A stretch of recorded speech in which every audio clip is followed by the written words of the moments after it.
할렐루야, 그리스도를 날마다 누리는 예배 7월 23일 말씀 보겠습니다.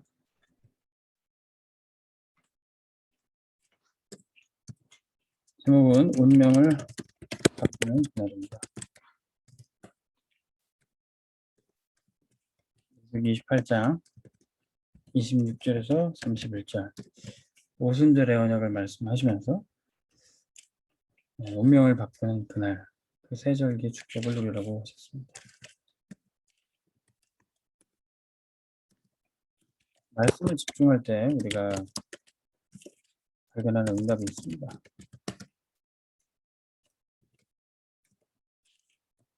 올해 우리 교회에 주시는 성전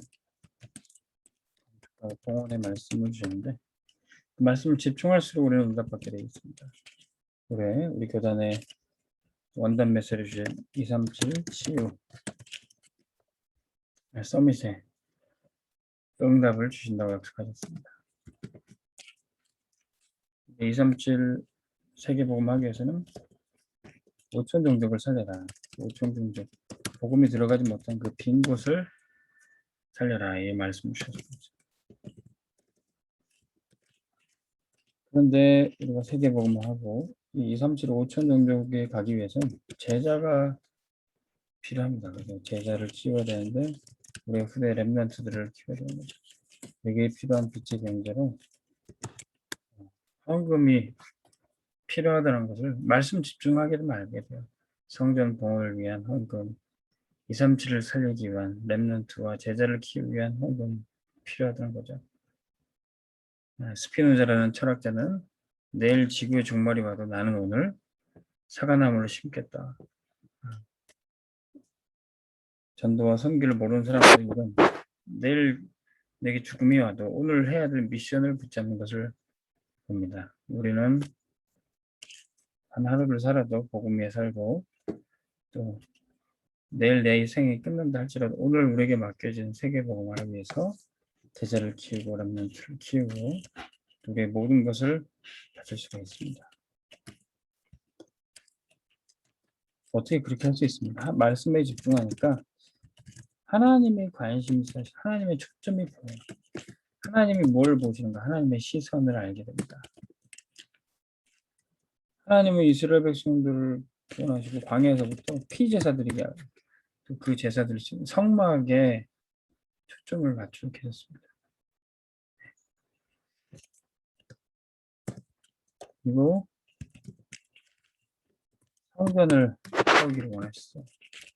성전이 무너졌어도 하나님의 초점이 여기 있었습니다. 성전을 재건하는 것. 결국 하나님의 최고의 관심은 교회에 있어요. 이것을 눈치챈 사람이 바로 모세입니다. 애굽 시대에 이 성막을 지음으로 모세가 여기 하나님의 시선을 같이 바라보면서 결국은 그 시대를 살렸던 거죠. 하나님의 초점이 성전에 있는 것을 발견하는 사람이 바로 다윗입니다. 히스기야입니다. 왕들이죠. 요시야입니다. 이들이 결국 살렸던 시대가 블레셋, 아스르, 아람 이 강대국을 살릴 수 있었던 하나님의 초점이 바로 이 성전 건축이었죠. 성전이 근데 무너졌습니다. 어떻게 해야 됩니까? 다니엘은 하루에 3번 예루살렘을 향해서 창문을 열고 성전 재건을 놓고 기도했어요. 그것을 마침내 성취하기 위해서 언약의 말씀 선포하신 게 학계를 통해서입니다.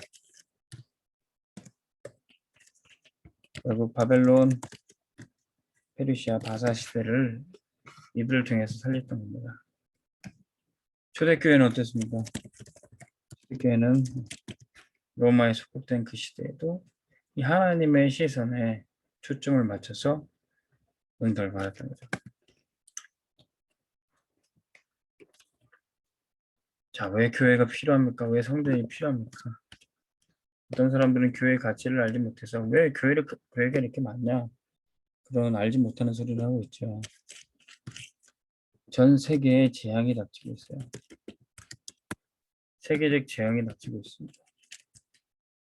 전염병이 한쪽에서만 있다가 없어지는 게 아니라 한쪽에서 지구 한쪽에 생긴 문제가 전 세계를 죽이는 그런 상태가 됐습니다.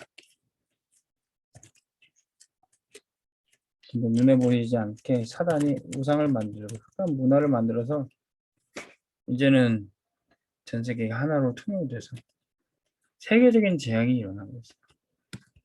어떻게 그렇게 됩니까? 악령의 역사가 전 세계에 뒤덮여 있는 겁니다. 그래서 우리에게 오순절의 역사, 성령의 역사가 필요한 겁니다.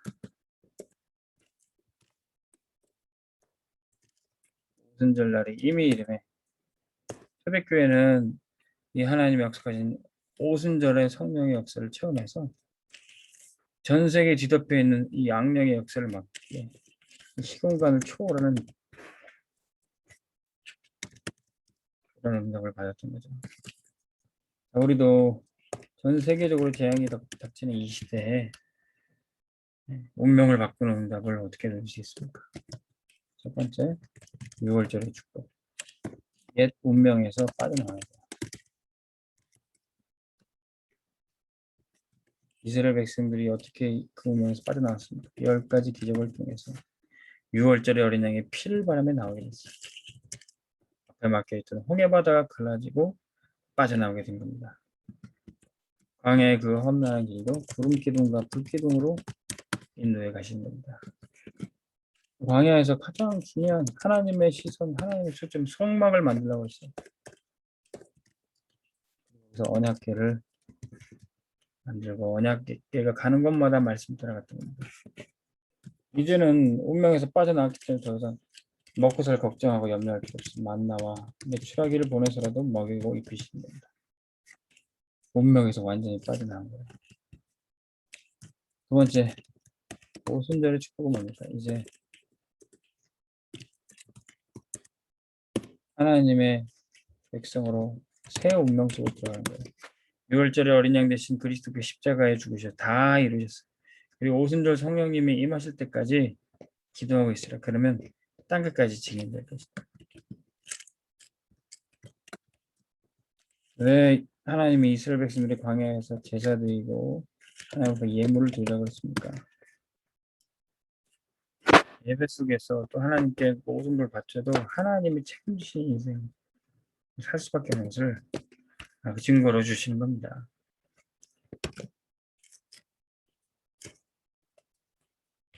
세 번째는 이 예배와 제사에 대해서 계속 반복해서 나옵니다. 반복은 뭡니까? 집중하라는 거죠. 날마다 그리스도를 누리며 날마다 성령 충만을 누리며 그때 운명이 바뀌어지는 겁니다. 세 번째, 수장절의 축복은 뭡니까? 시대의 운명을 바꾸는 겁니다. 시대를 살리는 겁니다. 나를 살리고 내 운명에서 빠져나와 새로운 운명으로 들어갔다면 시대의 운명을 바꿀 수 있어요. 하나님이 이스라엘 백성들을 구원하셨을 뿐만 아니라 이스라엘 백성들의 구원을 통해서 전 세계에 하나님의 놀라운 기적을 나타내는 겁니다.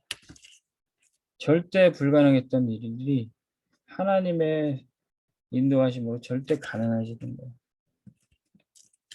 자, 근데 이런 일이 벌어지자 이스라엘 백성들은 당연한 듯이 응답받았지만 전 세계가 충격에 휩싸였어요.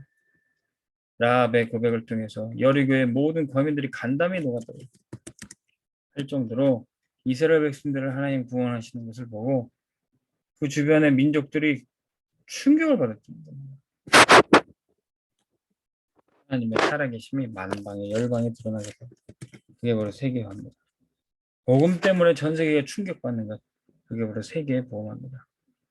하나님 우리에게 하나님 말씀만 따라갔더니 하나님이 원하시는 것, 하나님의 시선에 초점을 맞췄더니 놀라운 일이 벌어졌다. 그때부터 세계화의 역사가 나타난 겁니다. 우리는 그날을 기다리는 것입니다. 어떤 날입니까? 그리스도를 날마다 누리며 우리 237 서밋의 응답이 사실적이 됩니다. 사실적인 응답을 누리기 위해서 날마다 그리스도를 붙잡고 날마다 성령 충만을 누리는 겁니다. 불신자는 어제 말씀드렸듯이 불신자는 육적인 것을 추구하다 영적인 것은 다 놓쳐버리고 실패합니다. 신자는 영적인 축복을 따라가며 육신적인 것들을 희생하고 헌신하기도 합니다. 근데 진짜 전도자는 사실적으로 된다고. 영적인 축복을 따라갔더니 육신적인 응답도 사실적으로 드리고 현장을 다스리고 정복하게 되는 것이죠. 이스라엘 백성들이 운명이 바뀌는 그날 광야에서 해방되게 됩니다. 애굽에서 해방되는 것뿐만 아니라 광야에서 해방이, 광야의 근성들, 노예의 근성들이 빠져나가게 됩니다. 그래서 광야를 지나 마침내 가나안 땅으로 입국하는 과정에 전무후무한 응답을 얻습니다. 전에도 없었고 후에도 없을 하나님의 놀라운 위대한 역사가 나타나게 됩니다. 마침내 그날에 가나안 땅은 정복되게 되겠습니다. 237 치유 서밋의 사실적인 응답, 우리가 받는 그날까지 그리스도를 날마다 위를 주름을 축원합니다. 하나님 아버지 감사합니다. 말씀을 집중할 때 하나님이 약속하신 모든 축복들이 나에게 발견되고 누려지게 하시니 감사를 드립니다. 성전 봉헌과 237 치유 서밋의 응답을 렘넌트를 키우고 제자를 세우는 5천 종족을 살리는 역사가 우리가 하나님이 원하시는 것, 하나님의 시선에 초점 맞출 때 누려지게 하여 주시옵소서.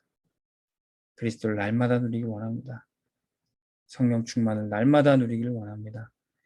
인도하여 주시옵소서. 예수 그리스도 이름으로 기도합니다. 아멘. 승리하시기 바랍니다.